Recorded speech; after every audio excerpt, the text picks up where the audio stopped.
In this video, we're going to develop a ScienCV Biosketch using the ScienCV NSF appropriate criteria. I've started at cbi.nlm.nih.gov/ScienCV, and I'm going to click here to start. Because I've not logged in here, I'm going to select my NSF login, which is the way that I typically log into ScienCV. And it redirects me now to research.gov. Because I'm already signed in there, I then get redirected back to this page.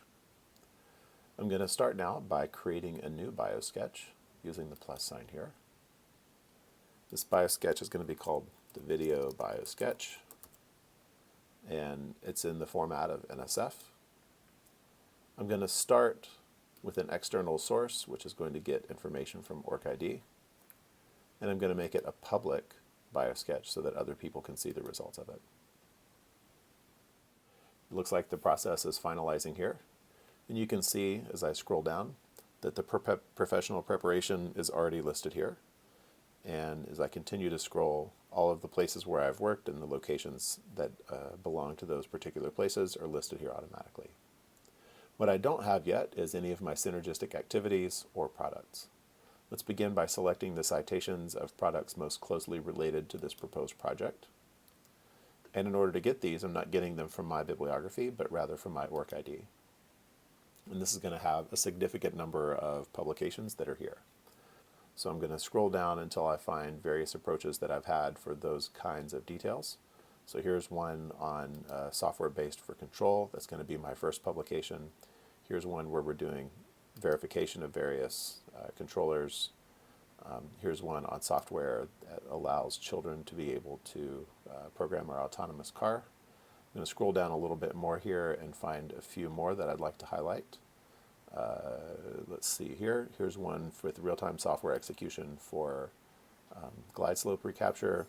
And then finally, as I get closer to the bottom, here's one for runtime control of an automated aerial vehicle. So now I've got 5 items selected. If I try to select a 6th item here, it tells me, sorry, you can select only up to 5 products. So I think I'm done now with these citations. I'm going to save that. And they're listed here in the order that I had them. Other significant products, now I'd like to start by, again, selecting these from my ORCID. So these will be products that show the kind of impact that I've had. The ones that I've already selected are listed here in gray, so that reminds me not to select those again. I'm just going to choose a couple here that seem to be somewhat related. Let's select here. Again, these kind of don't matter for the perspective of producing this, except to show you that now, again, that I've selected 5, it won't let me select any more. If I were to select this one instead, it says, sorry, you've already selected this citation for another group. With these in hand now, I've got now the 5 products most closely related to this project and the other significant projects, whether or not related. I'd like to list now my synergistic activities. These are ones where you want to list only one particular activity. So I'll list here headed National Science Foundation Art Research Experiences for Undergraduates,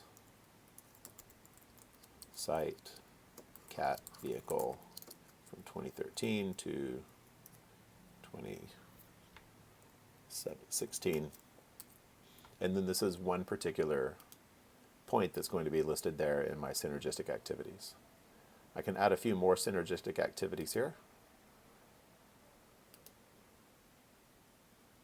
I think it might just be waiting for me to click on something.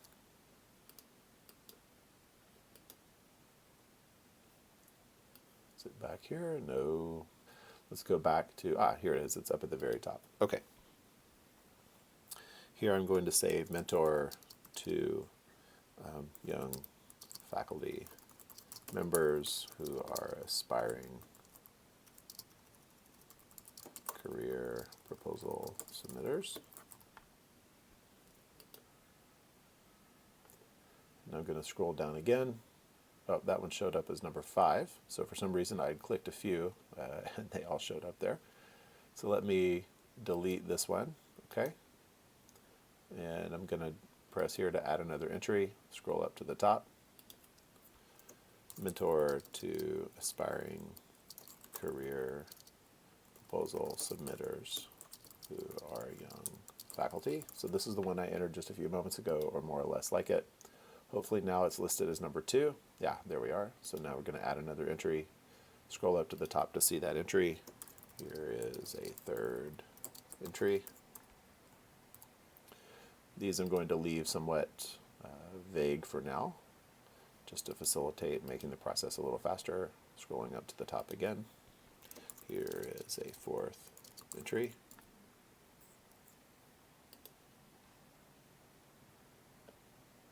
Oop, looks like it listed as number 5, so let's delete that one. Or no, cancel. Let's move this one up. And now will it let me add another one? Let's see. Here is a fourth entry. Save. I have 2 here called number 5. Let's delete this one. And now add another. The interface is a little clunky here. Here is a 5th entry.